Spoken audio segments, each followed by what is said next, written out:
Hello, and welcome to LaRouchePAC's four-part series on LaRouche's four laws. Last week we had guest Paul Gallagher from Executive Intelligence Review to discuss Glass-Steagall. We have him returning this week to discuss national credit and banking. We'll get to him in a moment. I will just add that if anyone who's watching this discussion has a question to ask Mr. Gallagher, they can send an email to larouches4laws@gmail.com, and we'll try and intersperse any relevant discussions throughout the presentation. So with that, I'll hand it over to Paul Gallagher. Okay, thank you.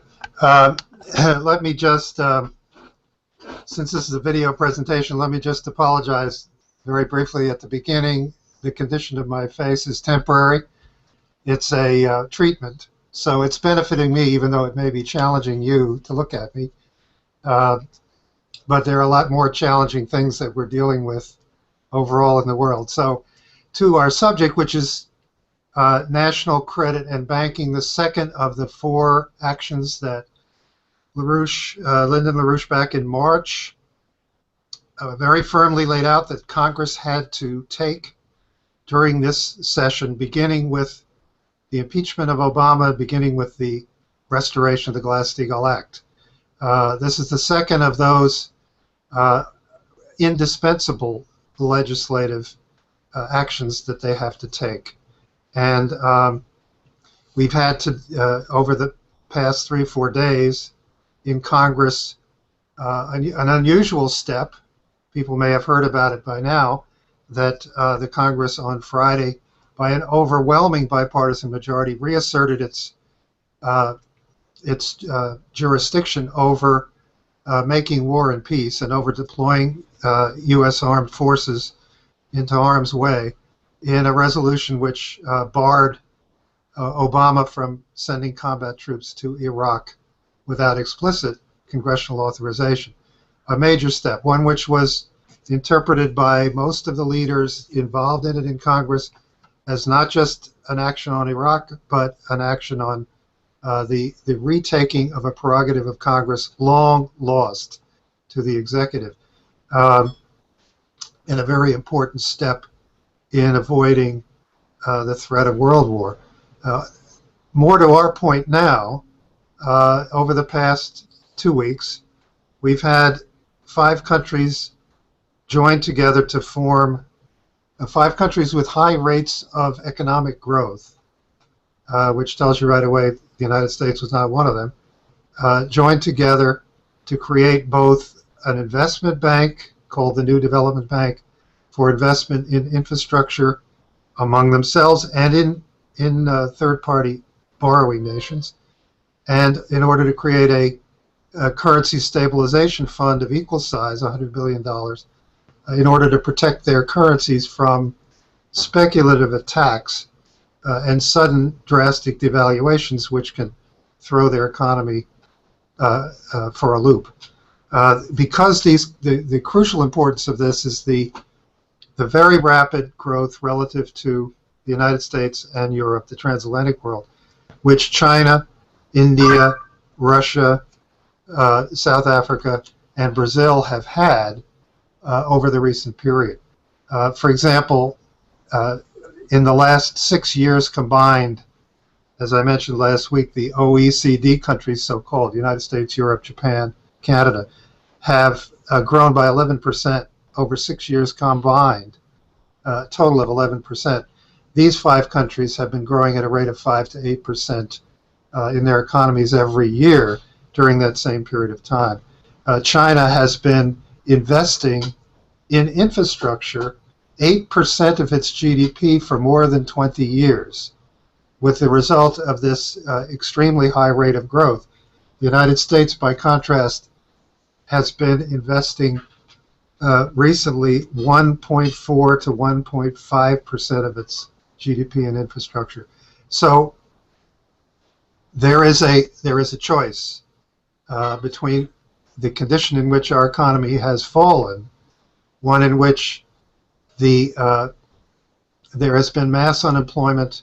It has then been succeeded by mass part-time employment and by mass low-wage employment, in which there has been virtually no investment in infrastructure and therefore in increasing the productivity of the labor force.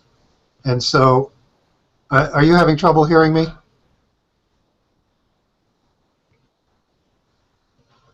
Because I'm not hearing you.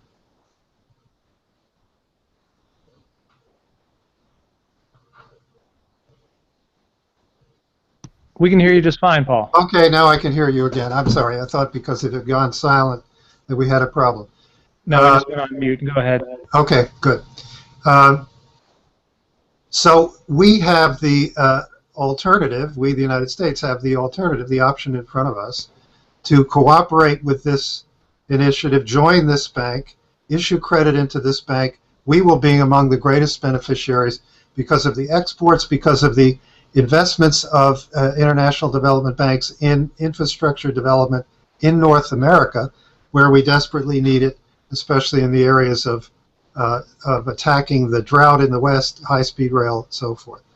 So that brings us to the subject of national credit. And by that we don't mean, when LaRouche talks about national credit and banking, he doesn't mean sound banking practices. Those are involved, obviously. But national credit and banking means the national control of the issuance of new credit into the economy in such a way, either by the government or as a result of this control by private credit being issued, but issued in such a way that that credit and that currency which is issued stays in the national economy. It does not fly out in the form of payments on foreign debts. It does not fly out in the form of speculations on international securities ventures.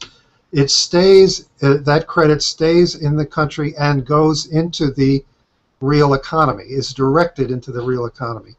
That issuance of credit is what he means by national credit and banking, one in which credit is not only generated in sufficient amounts for the real large-scale investments and projects that are required, but it is also controlled in such a way that that credit and that new currency stays in the economy and goes into the real economy of manufacturing, of crucial services, of education, of infrastructure, of science and technology.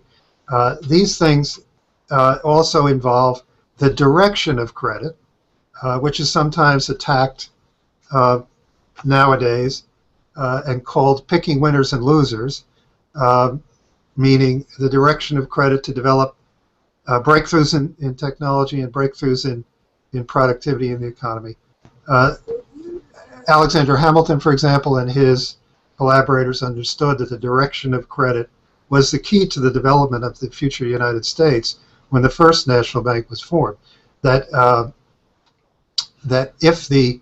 if credit existed in the U.S. economy but was allowed to go wherever private capital wanted to put it, that it would tend to go to the areas of highest return, that would usually, short-term return, that would usually mean it would go into real estate in one form or another. And they understood, because especially since the country appeared to have such unlimited amounts of real estate from the East Coast all the way out to the West, and they understood that that kind of direction of investment into unimproved real estate, meaning real estate not improved by the infrastructure which makes it productive, that would lead to rapid booms and busts. And that was why Hamilton insisted in his report on manufacturers that credit not only needed to be created, but it needed to be directed so as the United States would develop a manufacturing capability, manufacturing industry, and would not remain a rural, agricultural-only country, which the Jeffersonians and others tended to believe in. So those characteristics are the characteristics of a successful national credit system, one which those countries in the BRICS now are moving towards implementing. China's investments are extraordinary of its national credit. It has sacrificed a great deal. It has made economic sacrifices over a long period of time in order to accumulate foreign reserves in very, very large amounts, which are the basis for its generation of national credit outside or in complement to the tax revenue that it collects domestically.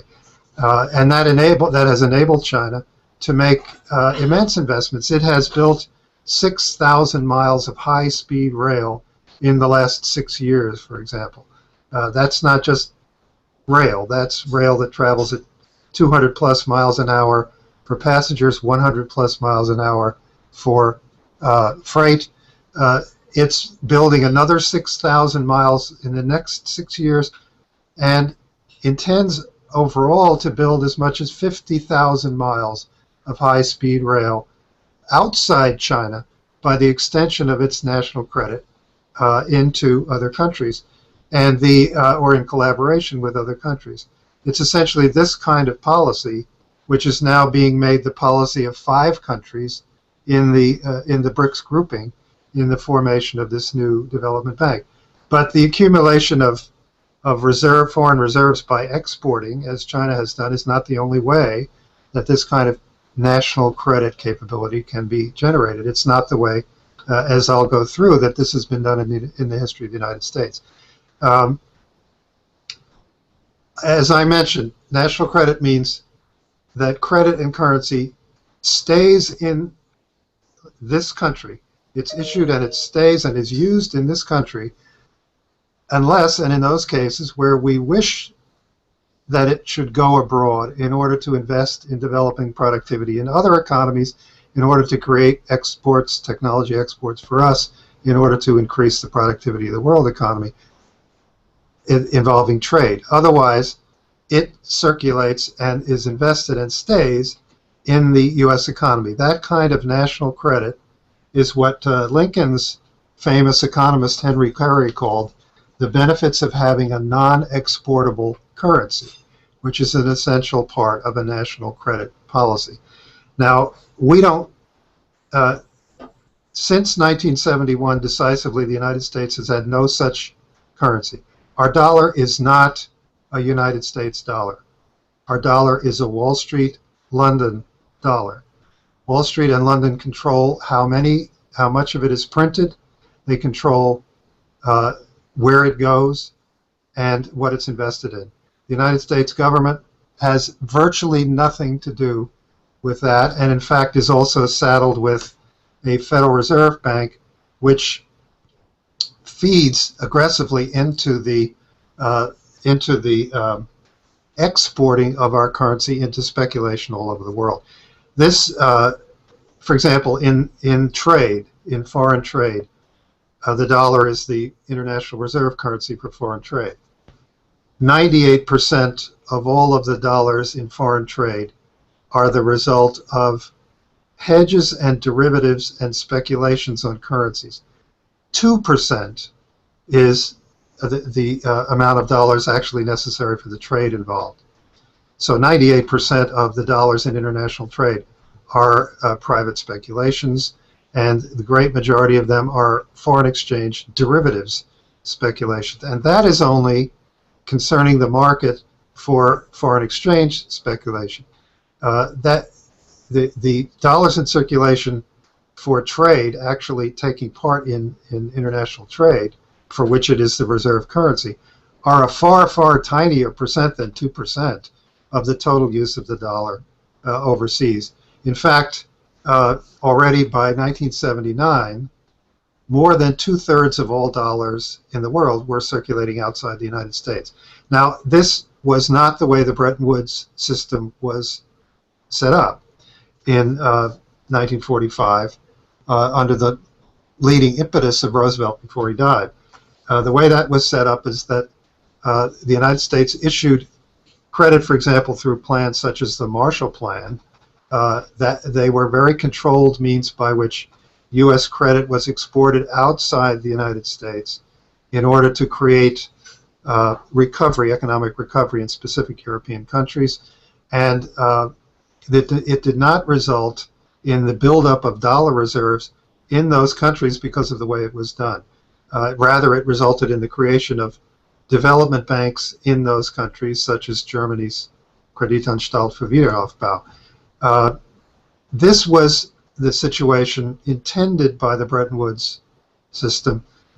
Beginning in the late 1950s, there began to be a flow of dollars into accounts in London offshore locations like the Cayman Islands, the Jersey Islands, and so forth, where dollars were being invested in offshore accounts which had no connection to trade and were not for the purposes of trade at all, but rather were going there because they were being given high rates of interest on those accounts, and those accounts were being used to speculate in securities, including foreign debt, European government's debt, but also securities of all other kinds. This is the so-called euro-dollar market, by which the United States lost all control of its currency over a period of time in which it became essentially the London dollar, or the London Wall Street dollar rather than the U.S. dollar. President Kennedy was the last president who was aware of this and wished to reverse it, and was discussing, and this is, the historians record this, that he was discussing with his advisors reestablishing the currency controls and capital controls on the export of dollars in order to stop it. These controls were nominally still in effect, but they had been completely unenforced, and the Bretton Woods system had been allowed to effectively break down by the later 1960s as a result, when you had these huge volumes of speculative dollars going offshore to get high rates of interest and then going into speculation and out of all credit control of the United States. This, after JFK died, was assassinated, there were no further attempts by any president to do anything about this, and so today we have the absurd situation where 99 and 9/10% of all of the dollars circulating internationally are circulating in these various speculative avenues, and the vast majority of them outside the United States economy. This is not what was intended by being a reserve currency. In fact, under the Bretton Woods system, it was not permitted for a dollar account to exist outside the United States, in any bank outside the United States, unless the holder of the account had proof, documentation, that the purpose of that account was for payments in trade, the export and import trade, and arranging the payments for that trade. It was with the euro-dollar market that this was abandoned and was allowed to go. And this led, in the course of when the Glass-Steagall Act was then repealed, so that then we also lost control of what the private banks in the United States did with their deposits, which were obviously internally generated savings. We lost all control of what they did with those deposits. They were now permitted, after Glass-Steagall was eliminated, they were permitted to throw these deposits, form their own investment banks, buy investment banks, form hedge funds by the hundreds, buy hedge funds, throw those deposits as dollars into any form of speculation anywhere in the world, by which they imagined they would make more money than lending it to businesses and households in the U.S. economy. So then we had lost all control also of the circulation of credit, such as it was in the private banking system with the end of Glass-Steagall. It led to what I call the crime of the century, which is the policy of the Federal Reserve in the period since the crash of 2007, 2008, in which the Federal Reserve has created during that period of time $3.5 trillion worth of new U.S. currency. It has sent more than half of that currency into European banks, many of the same banks which had been bailed out, which would have failed in the crash if they had not been bailed out by their countries. It has sent more than 2.2 trillion of the 3.5 trillion into European banks through their U.S. subsidiaries. It has put all of that $3.5 trillion at the disposal of major banks by buying securities from them. This is the so-called famous quantitative easing programs 1, 2, and 3, and infinity. And in that same period, as a result of that, the amount of deposits in these banks in the United States have grown by $2.3 trillion in deposits. And in spite of that, or really because of that, the amount of lending, that is bank lending to households and businesses and farms in the United States from the banking system, has only this month finally returned to the level of 7 years ago, mid-2007, and in Europe is still lower than it was 7 years ago and is still falling. This has completely starved the United States economy, and even worse, the European economies, of credit, so that they have been absolutely stagnant.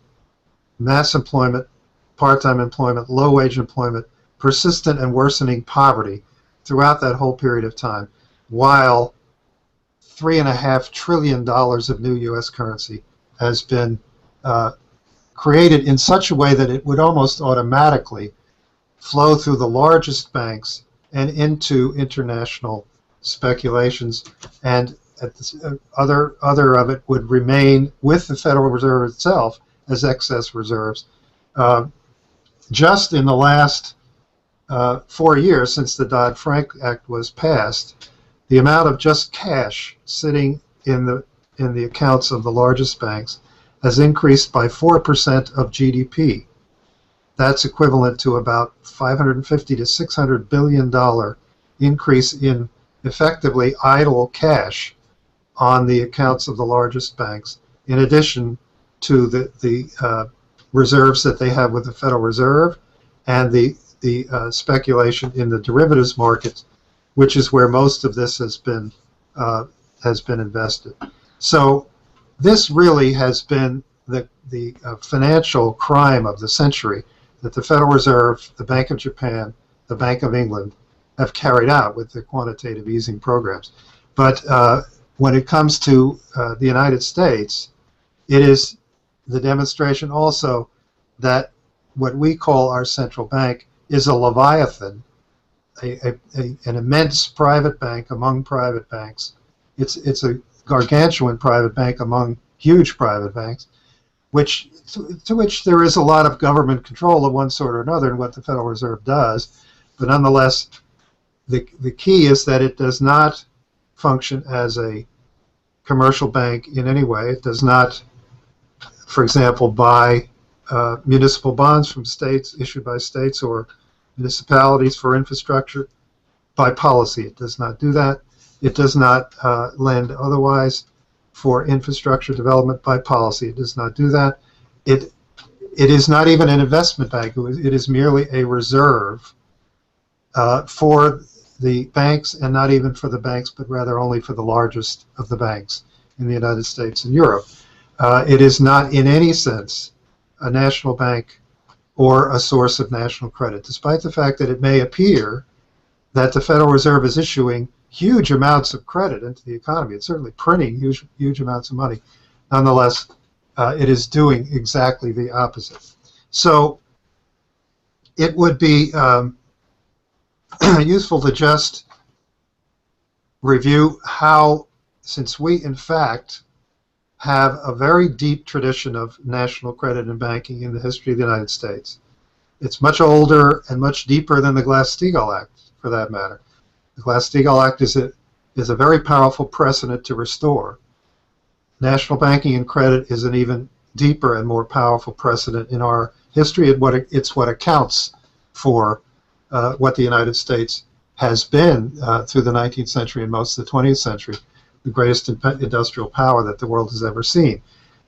Anton Chaikin of EIR, in his fascinating book Treason in America, and also in numberless EIR articles and presentations, has made it clear that the United States history from 1800 to 1950 can be divided into periods when we were pursuing Hamiltonian national banking, that is, national bank credit, tariff protection of new developing industries, and heavy investment into new infrastructure, that those periods were periods of rapid industrial, economic, and living standard growth, and that other periods, for example, the period immediately before and after the War of 1812, and then worst of all, the period from the second presidency of Andrew Jackson up to the Civil War, when we completely abandoned these Hamiltonian principles,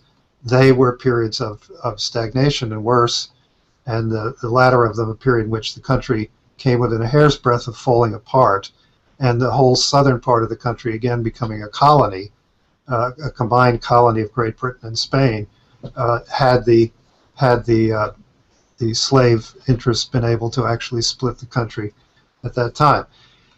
Also, James Blaine, who came very near to being the Republican presidential candidate in 1876, was the Secretary of State, and for a long time a leader in the Republican Party in the Congress, wrote a history in the early 1890s of the United States from the Louisiana Purchase in 1803 up till the time when he was writing, in which he demonstrated, as Anton has done, demonstrated that when Hamiltonian policies were carried out, including national credit and banking, the United States grew rapidly, and in fact grew to become the envy of the world. When they were not being implemented, it stagnated. So if we start with Hamilton, and Hamilton's first national bank,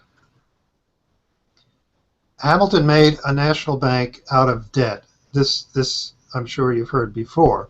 He created a bank for investment, which drove growth in the country in its early years, almost entirely out of existing and unpayable debt. We have been reporting and discussing and backing Argentina, because Argentina 10 years ago, after having completely unpayable and illegitimate debts and defaulting on them, Argentina did a debt restructuring in 2003 through 2005 successfully, in exactly as LaRouche had laid out how you do this in Operation Juarez, the document that he wrote in 1982 for the President of Mexico and the presidents of Brazil and Argentina at that time. As LaRouche specified in that 8-step process of bank restructuring, of debt restructuring, the country at a certain date, very suddenly, but if possible by agreement with creditors, cancels outstanding bonds representing the debt of that country, issues at the same time replacement debt instruments which have a longer maturity, but at the same time have a higher rate of interest, and hopefully by agreement with the creditors, as was the case in Argentina with the overwhelming majority, 95% of the creditors, by that agreement, the amount of total principal owed on the outstanding debt, which the country has been unable to pay, can also potentially be reduced.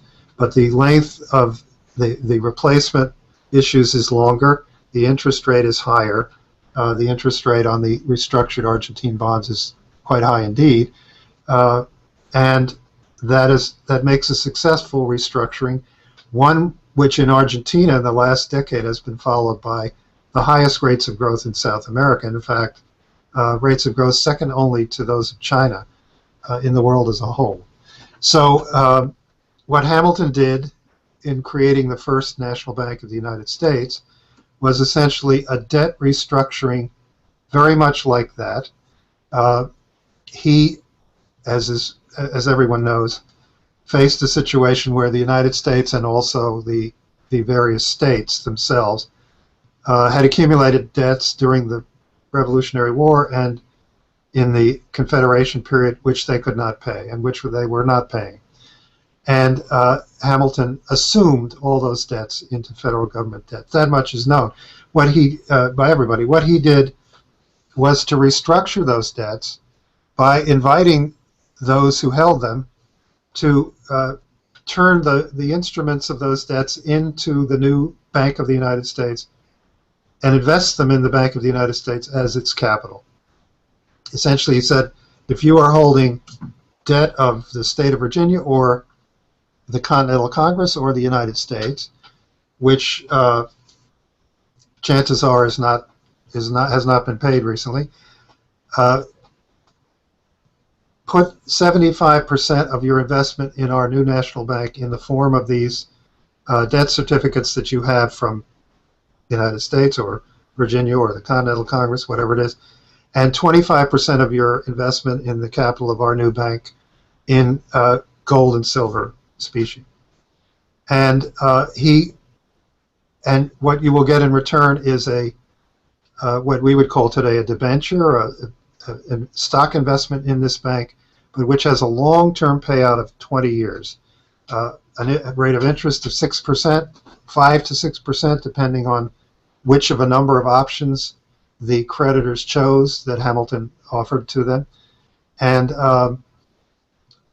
by taking one of those options, they received a 20-year bond of this bank, one which paid a rate of 5 to 6% on interest, and one which was an annuity. That is, the creditor who got the investment in the bank could not cash it in before 20 years was up. The government, on the other hand, the bank, could choose to cash in the creditor's investment at any time before that, if it wished to, in order to increase the capital of the bank, in order to bring in other shareholders and so forth. But the investor was putting in that debt, and that 25% of gold and silver coin was putting it in for 20 years. Both Hamilton understood and the investors understood, of which the biggest were a number of European banks.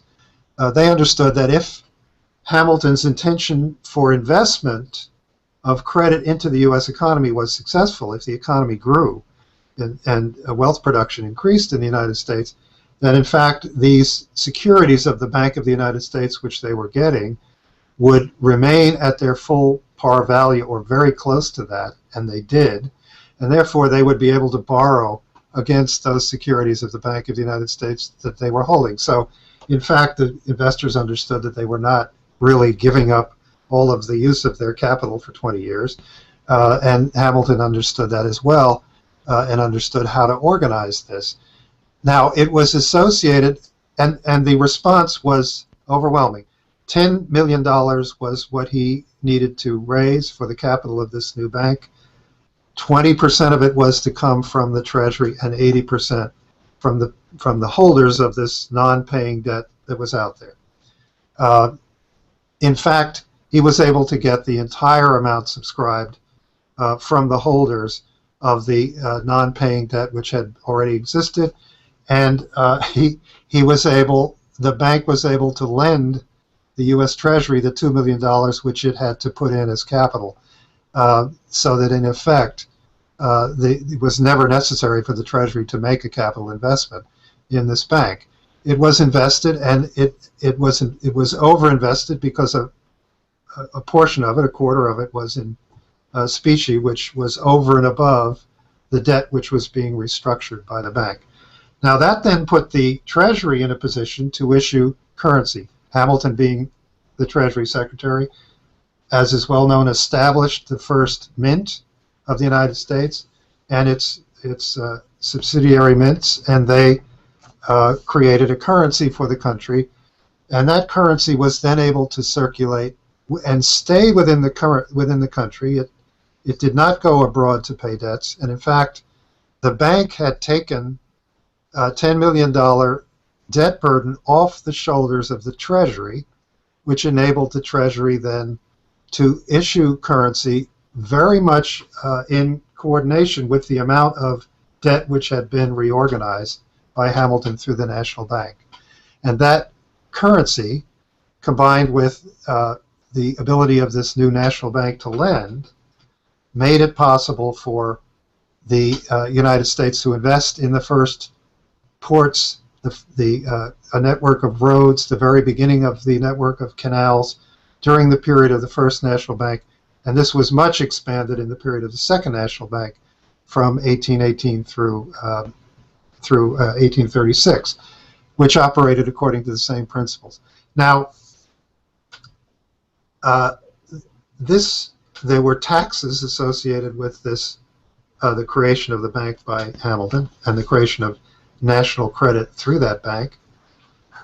And anyone who tells you that, you know, the ideal would be for the government not to tax us and not to borrow any money from us is really proposing that we do like Ireland and Iceland have done in the recent 20 years, where they made themselves fantasy lands for a certain period of time with virtually no taxes and very little government borrowing. And they lived on the fact that that they were paying high rates of interest for massive investment from outside, which was coming into those countries. Then, of course, those bubbles blew up, and they paid the price of trying to become fantasy lands with no taxes and no borrowing and simply high rates of interest. Hamilton and Washington understood the necessity of taxes to support the national debt which was being created. Hamilton said, a national debt is a national blessing if the means for extinguishing it exist. The means for extinguishing it in the long term were the growth, the future growth that was going to be created by the investments through this bank, including the government's own investments run through this bank. That is, government revenues being put in the bank to be invested into the economy. That was the long term. In the short term, there also had to be provision for the means of repayment of this debt, and there were excise taxes created to do that. And Washington personally led the first anti-tax resistance campaign on horseback himself in Pennsylvania, in order to make sure that it was a military campaign in order to make sure that the first taxes of the country were actually paid, in addition to the customs revenues, which actually produced more revenue for the customs on imports. So that this bank essentially enabled it enabled the Treasury to print currency in relation to the $10 million of debt which had been restructured in this bank, and it also enabled the bank then and the Treasury to tax back that currency and to borrow back that currency, and then to invest it again, to circulate it again, providing at the same time that the means for repayment of the debt which was being issued were also being provided. There was a sinking fund which was made for the payment of interest on this new debt, which, remember, for 20 years there was nothing but interest to be paid. There was a sinking fund made out of the revenues of the new post office, which Hamilton also was in charge of, and that revenue plus excise revenue and customs revenue made sure that all of the debts arising from this investment in the future productivity of the country were able to be paid. Now, in the period when national banks were abandoned from Andrew Jackson's presidency until the Civil War, the national currency disappeared. We entered a situation where there were 1,000 currencies circulating in the country at the same time. By the time of the Civil War, they were not currencies at all, but banknotes printed by various state banks, so-called. And Lincoln confronted a situation in which the country essentially had no currency and also had no ability to borrow. And Lincoln, along with the Republicans in Congress, created the Greenback policy of national credit and banking in order to deal with that. The government, after finding that it could not borrow for the war in 1861 at less than 12% abroad or on Wall Street, and then finding that it couldn't borrow at all the second time it went to the market, and then having the Wall Street banks turn around and cease paying out gold and silver and propose to the government that they would print their own currency. The Wall Street banks would print their own currency and lend it to the government at a high rate of interest in order to fight the war. They were being blackmailed. This was a situation where the United States did not have very much external debt, but it clearly did not have credit either, as a result of the disaster of the years since Jackson and the no banking policy of Andrew Jackson, so-called. So the government then printed greenbacks, $460 million worth of greenbacks in 1861 through 1864. And it then proceeded to borrow.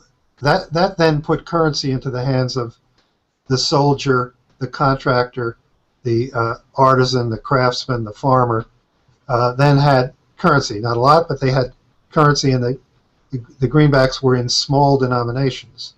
So they were broadly circulated. The government used them to pay for initial expenses of the war.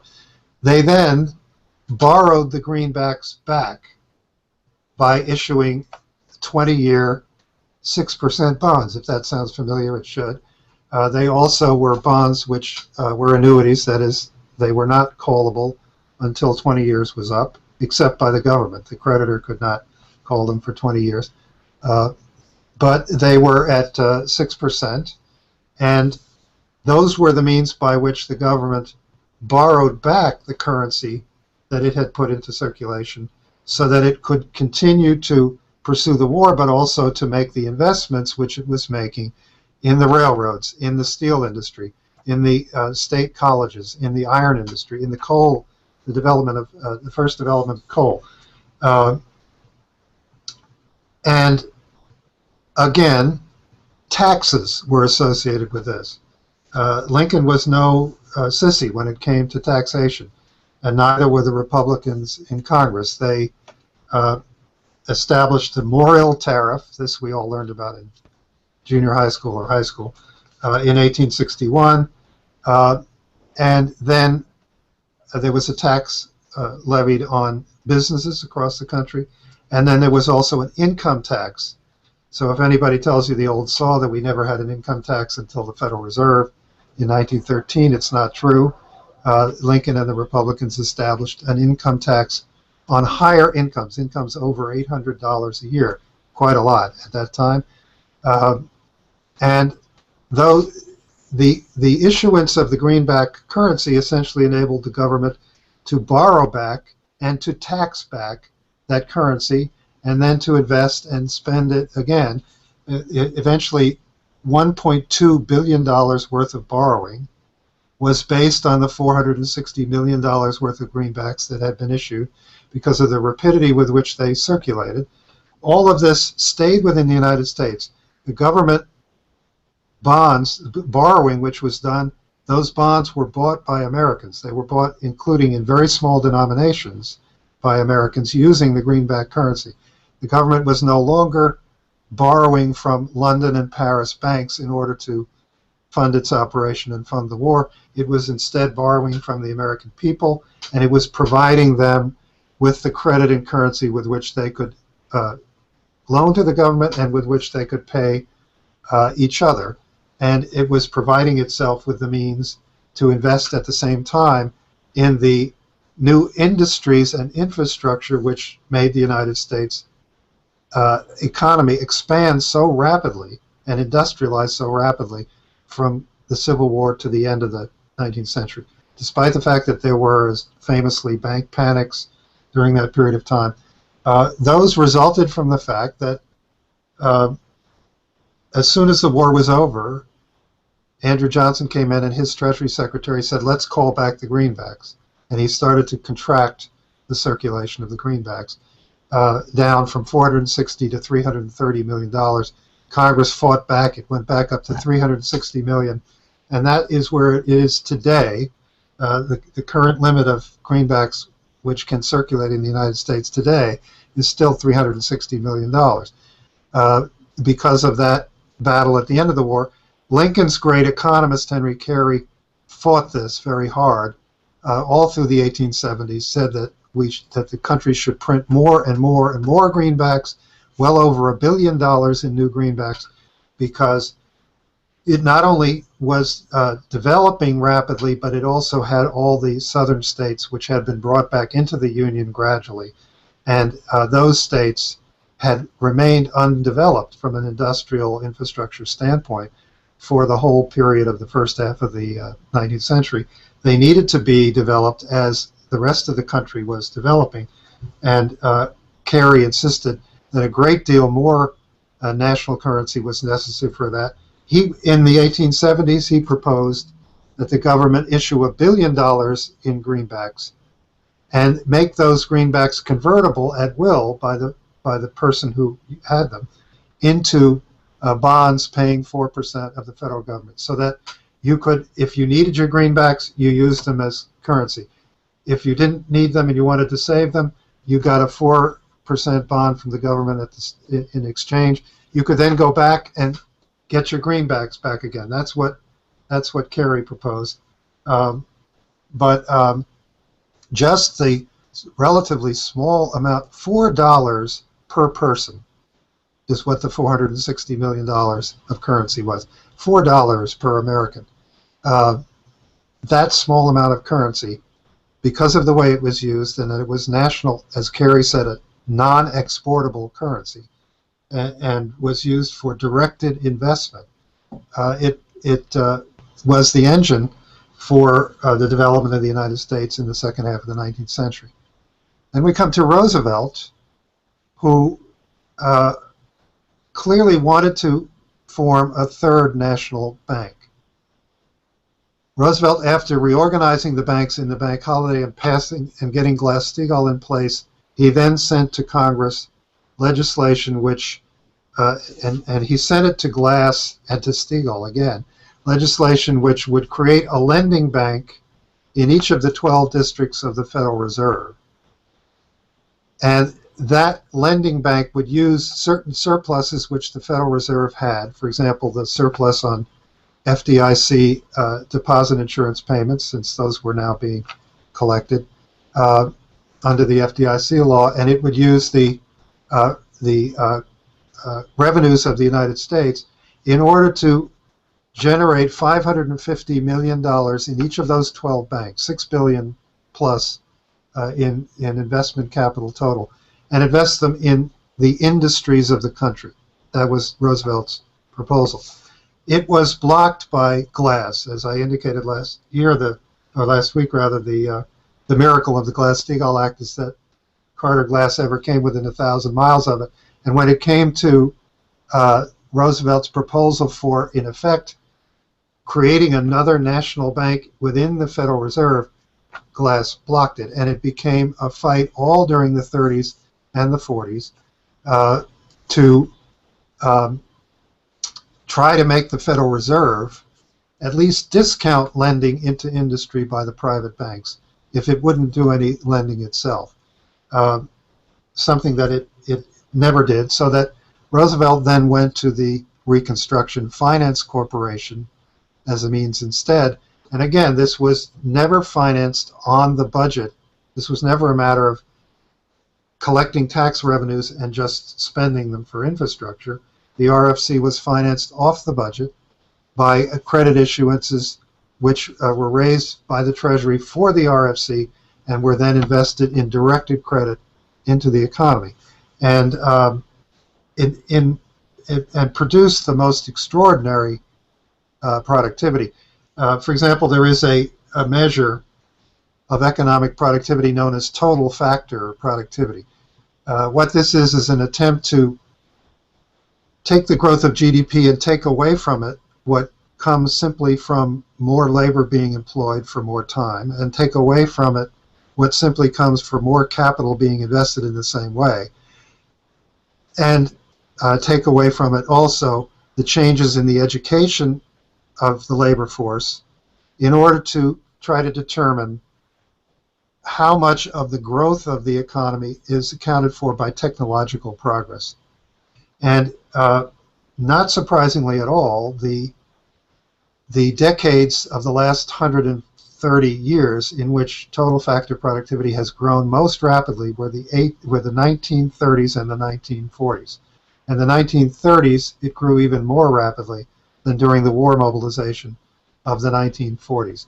Such were the impact of the investments in electricity, for example, and the first electrification of the farms, which had never been attempted before in the United States.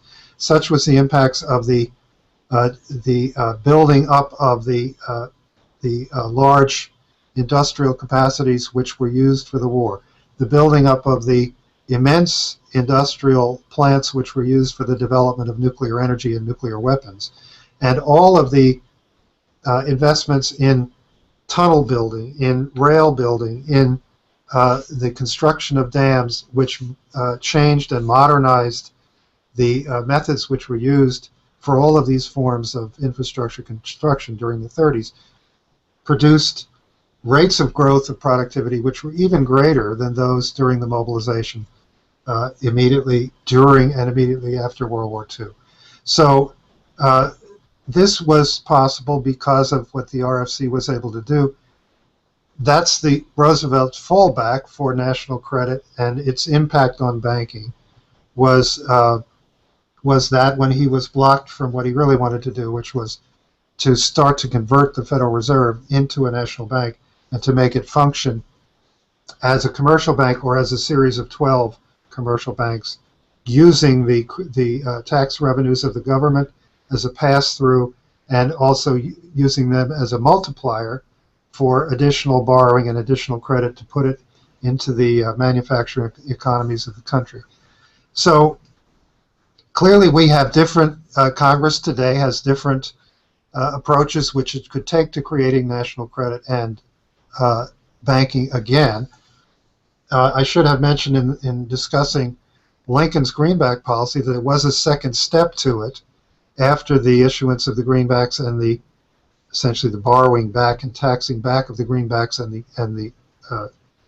the investments, the deep investments which were made, is that they also, the Congress then also required that all the state banks which were still out there issuing their own currencies, their own banknotes, that all the state banks, in order to keep their charters, had to use their banknotes to buy the bonds, the 6% 20-year bonds, which were being issued by the government. And they had to keep those bonds in their capital permanently, and in fact they had to turn over that part of their capital to the Treasury itself. And this is the Office of Comptroller of the Currency, was created 150 years ago this year in order to hold that government bond capital for the banks. They had to do this in order to keep their charters, and having done this, they then were able to circulate the greenback currency as well as their own banknotes out into the economy, but they were at the same time providing part of the credit with which the Lincoln administration was both fighting the Civil War and at the same time making these extraordinary investments in the future productivity of the country. That's exactly what Congress has to do now with the assistance of the Glass-Steagall Act in order to make sure that we have at least lending banks whose charters require them to lend and require them to use credit and currency which comes to them for the process of lending into the economy. Provided we have that, Congress could, for example, right now create a national bank, and there is $12 trillion of publicly held U.S. government debt out there in the world. Invite the holders of that debt to invest it into the capitalization of a National Bank of the United States for infrastructure, with the aim of achieving a $1 trillion investment in a United States National Bank for infrastructure, $1 trillion of existing, already held U.S. national debt being converted into longer range, higher interest, at this point it could hardly be lower interest, into longer range, significantly higher interest debt of a new national bank for infrastructure guaranteed by the Treasury. And by attracting $1 trillion worth of that debt into such a bank, it would remove $1 trillion of the debt burden from the Treasury, which could then print exactly as Hamilton's Mint did and as Lincoln with the Greenbacks did, it could then print Treasury notes, not Federal Reserve notes, but Treasury notes, as an issue of currency in the same range of $1 trillion, and use that as directed credit also for the most important investments in infrastructure, for contractor payments on those investments in infrastructure, for also the purpose of joining in the new development bank, the Asian Infrastructure Investment Bank, and the other banks which have been created by the BRICS powers. So that gives an idea of national banking and credit, and let me end there and see if there are any questions. Okay, thank you very much, Paul Gallagher. For those of you just joining us, this was a discussion with Executive Intelligence Review's Paul Gallagher on the second of Mr. LaRouche's four laws to save the nation. Last week we had Glass-Steagall. This week was national credit and banking. If you do have questions, you can send them to LaRouche's 4 laws, and that's numeral 4, not F-O-U-R, but 4 laws. LaRouche's 4 laws at gmail.com. We'll try to get back to you with a reply as soon as we can. But in closing, I can ask if Paul, if you have any closing remarks, but I can just say that we have 1 more week of Congress left. We're going to have several weeks of recess where the Congress is going to be back in their districts. We are mobilizing all of LaRouchePAC's greater network of organizers and activists to put the heat on the Congress to, of course, immediately move for the impeachment of President Obama and move with Mr. LaRouche's 4 laws as we have been discussing on this series. So I would just ask if you had any closing remarks and if you had any orientation for our organizers and our activists for how to get this accomplished with 1 week of Congress and 4 weeks of Congress in the districts remaining. Well, you know, Lyndon LaRouche has been pretty clear and insistent and repeated and emphatic that you open the door for this with the impeachment of Obama and the restoration of Glass-Steagall. That both politically and also in terms of how such a thing works economically, but even more so politically, that's what cracks it open. The situation with the BRICS Bank and the AIIB and so forth, it gives us a new situation in that it's absolutely clear what the United States has to join into if we're ever going to have growth in this economy, if we're going to avoid the next financial crash which is running at us, and avoid world war. It becomes much clearer with those new banks and those actions by Argentina and the BRICS what we have to join and what kind of policy we have to reorient to internationally. But as I say, Lyndon LaRouche has been absolutely clear. It starts with Obama and it starts with restoring Glass-Steagall, and that creates both the economic condition, but more importantly, the political shock, which makes it conceivable that Congress would move off of the platitudes is not even the word, the ridiculous talking points that we constantly hear from them on all subjects which have anything to do with money, spending money, investing, or anything of that sort. That's really where it has to start. Yes, I'd have to agree. So thank you very much, Paul Gallagher from Executive Intelligence Review, for joining us today. You can join us next week on this channel for Part 3, and then the following week, Part 4 of LaRouche's 4 Laws to Save the Nation. So thank you. Thanks for tuning in. And okay, thanks, Spencer.